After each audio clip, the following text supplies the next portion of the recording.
তালটা এবার আমি ছাড়িয়ে নেব। এই দেখো তালটা আমার ছাড়ানো হয়ে গেছে। দেখো বন্ধুরা, তালটা আমার চাঁচা হয়ে গেছে। তাল চাঁচাটার মধ্যে আমি সুজি একটু ভেজে দিয়ে দিয়েছি মুচমুচে হবার জন্য, আর সামান্য নুন দিয়েছি, আর আটা দিয়েছি, আর চিনি দিয়েছি। এবার আমি মেখে নেব। মাখাটা আমার শেষ হয়ে এসছে। লাস্টে একটুখানি মৌরি মিশিয়ে দিলাম, দিয়ে মাখাটা রেডি হয়ে গেল। দেখো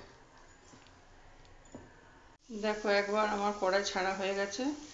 দু চারবারে হবে, পুরোটা একসাথে তো সম্ভব নয়। দেখো কত সুন্দর রং চলে এসছে, খুব সুন্দর রং চলে এসছে।